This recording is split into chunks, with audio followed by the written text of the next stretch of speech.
خلیفہ ہارون رشید نے ایک دفعہ اپنے محل میں شراب نوشی کی محفل سجا رکھی تھی۔ بز رہا اور امیر بیٹھے تھے کہ بہلول بھی وہاں آ پہنچا۔ اس نے بادشاہ کی حرکتوں کو خاموش نگاہوں سے دیکھا تو ہارون رشید کو اس کی نصیحتیں یاد آ گئی۔ نشے کے ترنگ میں اس نے سوچا کہ اس سے پہلے کہ بہلول کو ایسی بات کر دے جس سے میرا سر جھک جائے، وہ خود پہل کرے، اور اس نے بہلول سے کہا کہ بہلول میرے ایک سوال کا جواب دو گے؟ بہلول نے کہا جی ہاں حضور۔ ہارون رشید نے سوال کیا کہ بہلول جی یہ بتاؤ کہ اگر کوئی شخص انگور کھا رہا ہو تو کیا وہ حرام ہے؟ بہلول نے جواب دیا کہ بالکل ہی۔ ہارون نے کہا کہ اگر وہ انگور کھا کر پانی پی لے تو؟ بہلول نے جواب دیا کہ جناب کوئی حرج نہیں ہے۔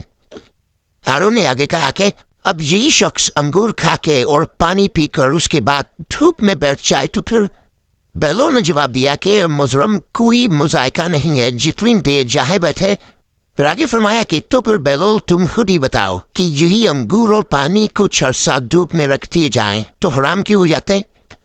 ہارون رشید نے بڑے فخر کے ساتھ اپنا فلسفہ بیان کیا۔ اب بہلول نے ہارون سے کہا کہ اندر اجازت ہو تو میں چند سوالات آپ سے کروں؟ ہارون نے کہا کہ جی اجازت ہے۔ بہلول نے سوال کیا کہ علی جان یہ بتائیے کہ اگر کسی آدمی کے سر پہ تھوڑی سی مٹی ڈال دی جائے تو کیا اس کو کوئی نقصان پہنچے گا؟ خلیفہ ہارون رشید نے فوراً جواب دیا کہ نہیں۔ اس کے بعد اگر اس کے سر پہ تھوڑا سا پانی ڈالتے ہیں تو کیا اس شخص کو کوئی تکلیف ہوگی؟ ہارون بولا کہ نہیں، بالکل نہیں ہوگی۔ پھر بہلول بولا کہ اگر اس مٹی اور پانی کو ملا کر ایک اینٹ بنائی جائے اور اس شخص کے سر پہ ماری جائے تو کیا نقصان ہوگا؟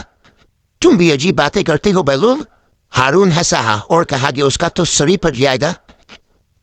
تو پھر علی مدام اگر آپ غور فرمائیں تو آپ کو یہ معلوم ہوگا کہ جس طرح مٹی اور پانی مل کر انسان کا سر پھوڑ سکتے ہیں، اس طرح انگور اور پانی بھی مل کر ایسی چیز بنا دیتے ہیں جو حرام اور ناپاک ہے، جس کے پینے سے انسان کی عقل ماری جاتی ہے اور اس کے برے اور بھلے کی تمیز نہیں رہتی۔ اس لیے اسلام نے اس کے پینے والے پر سزا واجب کی ہے۔ بغداد کے ایک بڑے بازار میں ایک فقیر نان بائی کی دکان کے سامنے سے گزر رہا تھا۔ اس نے ہر طرح کے کھانے چولہوں پر چڑھائے ہوئے تھے جس سے بھاپ نکل رہی تھی۔ ان کھانوں کی خوشبو ان کی لذت کا پتہ دے رہی تھی اور ارد گرد کے گزرنے والوں کو اپنی طرف متوجہ کر رہی تھی۔ بیچارے فقیر کا دل بھی للچایا، لیکن غریب کے پاس مال کہاں تھا جو ان کھانوں کی لذت خرید سکتا؟ لیکن وہاں سے ہٹنے کا بھی دل نہیں چاہ رہا تھا۔ کھانوں میں اتنی خوشبو تھی کہ بھوک پڑ رہی تھی۔ بلاخر اس نے اپنے تھیلے کو کھولا، اس میں سے سوکھی ہوئی روٹی نکالی اور کھانے کی دیگ کی بھاپ سے اسے نرم کر کے کھانے لگا، جس میں کھانے کی خوشبو بسی ہوئی تھی۔ نان بھائی چپ چاپ یہ تماشا دیکھ رہا تھا۔ جب فقیر کی روٹی ختم ہوئی اور وہ چلنے لگا تو نان بھائی نے اس کا راستہ روک کر کہا کہ کیوں مستنڈے، کہاں بھاگ رہا ہے؟ لا میرے پیسے نکال۔ کون سے پیسے؟ فقیر نے حیران ہو کر پوچھا۔ اچھا کون سے پیسے؟ ابھی جو تو نے میرے کھانے کی باپ کے ساتھ روٹی کھائی ہے وہ کیا تیرے باپ کی تھی؟ اس کی قیمت کون چکائے گا؟ عجیب انسان ہو تم، فقیر نے کہا۔ وہ باپ تو ہوا میں اڑ رہی تھی۔ اگر میں نے اس کے ساتھ روٹی کھا کر خود کو بہلانے کی کوشش کی ہے تو اس میں تیرا کیا گیا جس کی قیمت ادا کروں؟ بس ادھر ادھر کی باتیں مت کر، میں تیری جان ہرگز نہیں چھوڑوں گا، میں اپنا مال وصول کر کے رہوں گا۔ نان بھائی نے یہ کہہ کر فقیر کا گریبانی پکڑ لیا۔ بیچارہ فقیر پریشان ہو گیا کہ اس ہٹتے گٹے نان بھائی سے اب کس طرح جان چھڑائی جائے۔ اتنے میں بہلول گاؤں در سے گزر ہوا۔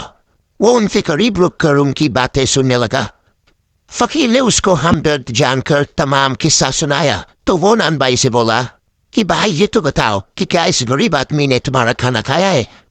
نہیں، کھانا تو نہیں کھایا، مگر باپ سے فائدہ تو اٹھایا ہے۔ میں نے اس کی قیمت مانگی ہے لیکن اس کے سمجھ میں یہ بات ہی نہیں آ رہی۔ نان بھائی نے کہا بالکل درست کہہ رہے ہو تم، بالکل صحیح۔ بہلول نے سر ہلایا اور اپنی جیب سے مٹھی بھر کر سکے نکالے اور وہ ایک ایک کر کے ان سکوں کو زمین پہ گراتا جاتا اور کہتا کہ نان بھائی یہ لے پیسوں کی آواز پکڑ، یہ لے اپنے کھانے کی باپ کی قیمت، ان سکوں کی کھنک میں وصول کر لے، لے یہ سکون کی آواز تیرے کھانے کی خوشبو کی قیمت ہے۔ ارد گرد کھڑے لوگ ہنس ہنس کر پاگل ہو گئے تھے۔ نان بھائی اپنے خفت میں کر بولا کہ یہ پیسے دینے کا کون سا طریقہ ہے؟ بہلول نے جواب دیا کہ اگر تو اپنے کھانے کی بات اور خوشبو بیچے گا تو اس کی قیمت تجھے سکھوں کی آواز کی صورت میں ہی ادا کی جا سکتی ہے۔ بہلول دانا ہمیشہ کی طرح ایک دن ہارون رشید کو نصیحت کرنے کے لیے شاہی محل میں آئے۔ اگرچہ انہیں معلوم تھا کہ اس مغرور عباسی خلیفے کے کانوں پر جون تک نہیں رگتی، لیکن عادت سی ہو گئی تھی کہ وہ کبھی کبھار محل میں آ کر اشاروں سے خلیفے کو سمجھائیں کہ وہ غلطی پر ہے۔ ہارون بھی بہلول کی باتیں سننے کا عادی ہو چکا تھا، اگرچہ وہ چبھتی ہوئی باتیں کرتے تھے اور خلیفے کے ساتھ گستاخانہ رویہ اختیار کرتے تھے۔ اس کے باوجود بھی ہارون بہلول کی باتوں کو سنجیدہ نہیں لیتا تھا، لیکن اب کی دفعہ بہلول نے بھاری محفل میں ایسی حرکت کی جس سے خلیفہ بہت ناراض ہوا۔ وہ یوں کہ بہلول دربار میں داخل ہوا تو دیکھا لوگوں کی ایک بڑی تعداد ہارون کے ارد گرد بیٹھی ہوئی ہے۔ جس طرف بہلول نے نظر دوڑائی کہیں بیٹھنے کی جگہ ہی نظر نہیں آئی۔ ساتھ ہی اس نے یہ بھی احساس کیا کہ کوئی شخص انہیں دیکھ کر خوش نہیں ہوا۔ وہ تھوڑی دیر تک کھڑے ہو کر لوگوں کو تکتے رہے، اس کے بعد مجمع کو چیرتے ہوئے سیدھے تخت کی طرف بڑھے اور ہارون کے ساتھ تخت پہ بیٹھ گئے۔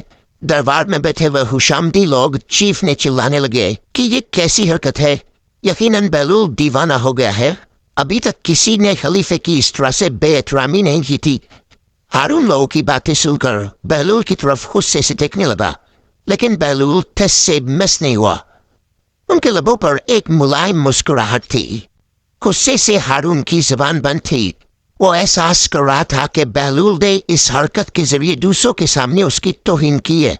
سب لوگ حیران ہو کر خلیفے اور بہلول کی طرف دیکھ رہے تھے۔ ہارون گہری سوچ میں پڑ گیا، لیکن اسے سمجھ نہیں آ رہا تھا کہ کس طرح بہلول سے اپنی جان چھڑائے۔ اچانک اس کے ذہن میں ایک ترکیب آئی۔ وہ ایک مصنوعی مسکراہٹ کے ساتھ بہلول کی طرف دیکھ کر بولا، یہ اب جب تم تکلیف کر کے ہم سے ملنے آئے ہو تو تم سے ایک سوال کرنا چاہتے ہیں۔ اگر تم اس کا جواب دو گے تو ہم تمہیں 1000 دینار انعام میں دیں گے، لیکن اگر تم اس کا جواب نہیں دے سکے تو ہم حکم دیں گے کہ تمہاری مونچھیں اور داڑھی منڈوا کر تمہیں ایک گدھے پر سوار کر کے گلی کوچوں اور بازاروں میں پھرایا جائے۔ بہلول سمجھ گئے تھے کہ خلیفہ انتقام پر اتر آیا ہے، اس لیے اس کی توہین کرتے ہوئے بولے، مجھے تیرے دیداروں کی تو ضرورت نہیں ہے، البتہ ایک شرط کے ساتھ تیری پہیلی بوجھنے کے لیے تیار ہوں۔ ہارون نے پوچھا کہ کیسی شرط؟ بہلول نے کہا کہ اس شرط پہ کہ تم مکھیوں کو حکم کرو کہ وہ مجھے نہ ستائے۔ ہارون سر جھکا کر سوچنے لگا، اس کے بعد دوسری طرف دیکھا۔ ایسا لگ رہا تھا کہ وہ توقع کر رہا تھا کہ مجمع سے کوئی شخص بہلول کو جواب دے دے، لیکن سب دم رہ گئے۔ مجبوراً ہارون کہنے لگے کہ یہ ناممکن ہے، اس لیے کہ مکھیاں تو میرا حکم نہیں مانتی۔ بہلول حقارت سے ہارون کو دیکھتے ہوئے بولا کہ تم کیسے بادشاہ ہو جو ان ناچیز مکھیوں کے سامنے عاجز ہو؟ اس بات پہ تمام درباری کہکے لگا کر ہنسنے لگے۔ ہارون غصے کی عالم میں ایسی نظروں سے درباریوں کی طرف دیکھنے لگا کہ اس کے رعب سے سب کے لبوں کی ہنسی اور مسکراہٹ دور ہو گئی اور ان کی سانسیں رک گئی۔ بہلول نے اندازہ لگایا کہ انہوں نے ہارون کو حد سے زیادہ دوسروں کے سامنے رسوا کیا ہے۔ اس کے بعد بہلول نے یہ ارادہ کیا کہ ہارون کی دلجوئی کرے اور اس کے غصے کو ٹھنڈا کرے۔ انہوں نے ہارون سے کہا کہ اب اپنی پہلی پوچھو، میں کسی شرط کے بغیر اس کو بوجھنے کے لیے تیار ہوں۔ ہارون نے کہا کہ اگر تم نہیں بتا سکے تو وہی سزا دوں گا جو میں نے پہلے کہی تھی۔ اب یہ بتاؤ کہ وہ کون سا درخت ہے جس کی عمر 1 سال ہے اور اس کی 12 شاخیں ہیں؟ ان میں سے ہر ایک شاخ پر 30 پتے ہیں، ان پتوں کا ایک رخ روشن ہے اور دوسرا کالا ہے۔ بہلول سوچ میں پڑ گئے۔ انہوں نے بعض لوگوں کو یہ کہتے ہوئے سنا کہ یہ کیسا عجیب سوال ہے، بہلول تو اس کا جواب نہیں دے پائے گا، اسے تو سزا ملے گی، بیچارہ بہلول۔ خلیفہ ہارون رشید فاتحانہ انداز میں مسکراتے ہوئے بولے کہ اگر پہلی کا جواب نہیں دے سکتے ہو تو دیر مت کرو اور سزا کے لیے تیار ہو جاؤ۔ اس نے کارندوں کو حکم دیا کہ بہلول کی مونچھ اور داڑھی منڈوا کر گلی کوچوں اور بازاروں میں پھیرائے۔ بہلول خلیفہ کی بات کرتے ہوئے بولا کہ یہ درخت سال ہے، 12 ٹہنیاں اس کے 12 مہینے ہیں اور 30 پتے مہینے کے دن ہیں، جن کا اجلا رخ دن کا اور کالا رخ رات کا ہے۔ جواب سن کر مجمع میں شاباش شاباش کی آوازیں گونجنے لگی۔ سب خوش ہو کر بہلول کو داد دینے لگے، لیکن ہارون خاموش رہا۔ ان کا منہ لٹک گیا تھا اور اس کے چہرے پر شکست کے آثار نمایاں ہو گئے تھے۔ خلیفہ ہارون رشید کی بیوی زبیدہ خاتون ایک نیک اور پارسا عورت تھی۔ انہوں نے اپنے محل میں 1000 ایسی خادمائیں رکھی ہوئی تھی جو قرآن کی حافظہ اور قاریہ تھی۔ ان سب کی ڈیوٹیاں مختلف شفٹوں میں لگی ہوئی تھی، چنانچہ ان کے محل سے 24 گھنٹے ان بچیوں کے قرآن پڑھنے کی آواز آ رہی ہوتی تھی۔ ان کا محل قرآن کا گلشن محسوس ہوتا تھا۔ ایک دن ہارون رشید اپنی بیوی کے ساتھ دریا کے کنارے ٹہل رہا تھا کہ ایک جگہ بہلول دانا کو بیٹھے ہوئے دیکھا۔ اس نے کہا السلام علیکم۔ بہلول دانا نے جواب میں وعلیکم السلام کہا۔ ہارون رشید نے کہا کہ بہلول آپ یہاں کیا کر رہے ہیں؟ انہوں نے کہا کہ ویٹ پہ گھر بنا رہا ہوں۔ پوچھا کہ کس لیے بنا رہے ہو؟ جواب دیا کہ جو آدمی اس کو خریدے گا میں اس کے لیے دعا کروں گا کہ اللہ رب العزت ان کے بدلے ان کو جنت میں گھر عطا فرماتے۔ بادشاہ نے کہا کہ بہلول اس گھر کی کیا قیمت ہے؟ انہوں نے کہا کہ صرف 1 دینار۔ ہارون رشید نے سمجھا کہ یہ دیوانے کی کوئی بے وقوفی ہے، لہٰذا وہ آگے چلا گیا۔ ان کے پیچھے زبیدہ خاتون آئی۔ انہوں نے بہلول کو سلام کیا اور پھر پوچھا کہ بہلول تم یہاں کیا کر رہے ہو؟ انہوں نے کہا کہ میں ویٹ پہ گھر بنا رہا ہوں۔ پوچھا کہ کس لیے بنا رہے ہیں؟ بہلول نے جواب دیا کہ جو آدمی اس گھر کو خریدے گا میں اس کے لیے دعا کروں گا کہ اللہ تعالیٰ اس کے بدلے ان کو جنت میں گھر عطا فرمائے۔ انہوں نے پوچھا کہ بہلول اس گھر کی کیا قیمت ہے؟ بہلول نے کہا کہ فقط 1 دینار۔ زبیدہ خاتون نے 1 دینار نکال کر ان کو دے دیا اور کہا کہ میرے لیے دعا کرنا۔ وہ دعا لے کر چلی گئی۔ رات کو جب ہارون رشید سویا تو اس نے خواب میں جنت کے مناظر دیکھے۔ آبشاریں، پھل و پھول وغیرہ دیکھنے کے علاوہ بڑے اونچے اونچے خوبصورت محلات بھی دیکھے۔ ایک سرخ یاقوت کے بنے ہوئے محل پر اس نے زبیدہ کا نام لکھا ہوا دیکھا۔ ہارون رشید نے سوچا کہ میں دیکھوں تو صحیح کہ یہ میری بیوی کا ہی گھر ہے۔ وہ محل میں داخل ہونے کے لیے جیسے ہی دروازے پر پہنچا تو ایک دربان نے ان کو روک دیا۔ ہارون رشید کہنے لگا کہ اس پر تو میری بیوی کا نام لکھا ہوا ہے، لہٰذا مجھے اندر جانے دیجیے۔ دربان نے کہا کہ نہیں، یہاں کا دستور الگ ہے، جس کا نام ہوتا ہے اسی کو اندر جانے کی اجازت ہوتی ہے، کسی اور کو اجازت نہیں ہوتی، لہٰذا تم کو داخل ہونے کی اجازت نہیں ہے۔ جب دربان نے ہارون رشید کو پیچھے ہٹایا تو اس کی آنکھ کھل گئی۔ بیدار ہونے پر فوراً خیال آیا کہ مجھے تو لگتا ہے بہلول کی دعا زبیدہ کے حق میں اللہ تعالیٰ نے قبول کرتی ہے۔ پھر اسے خود پر افسوس ہوا کہ میں بھی اپنے لیے ایک گھر خرید لیتا تو کتنا اچھا ہوتا۔ وہ ساری رات اسی افسوس میں کروٹیں بدلتا رہا۔ صبح ہوئی تو اس کے دل میں خیال آیا کہ آج پھر میں اس دریا کے کنارے جاؤں گا۔ اگر آج مجھے بہلول مل گیا تو میں بھی ایک گھر خرید لوں گا۔ چنانچہ وہ شام کو پھر اپنی بیوی کو لے کر چل پڑا۔ وہ بہلول کو تلاش کرتے ہوئے ادھر ادھر دیکھ رہا تھا کہ اچانک اس نے دیکھا کہ بہلول ایک جگہ بیٹھ کر اسی طرح مکان بنا رہے ہیں۔ ہارون رشید نے السلام علیکم کہا۔ بہلول نے کہا وعلیکم السلام۔ ہارون رشید نے پوچھا کہ کیا کر رہے ہو؟ بہلول نے کہا کہ میں گھر بنا رہا ہوں۔ ہارون رشید نے پوچھا کہ کس لیے؟ بہلول نے کہا کہ جو آدمی یہ گھر خریدے گا میں اس کے حق میں یہ دعا کروں گا کہ اللہ تعالیٰ اس کے بدلے اسے جنت میں گھر عطا فرمائے۔ ہارون رشید نے پوچھا کہ بہلول اس گھر کی کیا قیمت ہے؟ بہلول نے کہا کہ اس کی قیمت پوری دنیا کی بادشاہی ہے۔ ہارون رشید نے کہا کہ اتنی قیمت تو میں نہیں دے سکتا، کل تو آپ 1 دینار کے بدلے دے رہے تھے اور آج پوری دنیا کی بادشاہت پان رہے ہو۔ بہلول دانا نے کہا کہ بادشاہ سلامت، کل بن دیکھے کا معاملہ تھا اور آج دیکھا ہوا معاملہ ہے۔ کل بن دیکھے کا سودا تھا اس لیے سستا مل رہا تھا، آج چونکہ دیکھ کے آئے ہیں اس لیے اب اس کی قیمت بھی زیادہ دینی پڑے گی۔ بہلول دانا ایک مرتبہ قبرستان میں بیٹھے ہوئے تھے کہ کسی نے پوچھا کہ بہلول یہاں کیا کر رہے ہو؟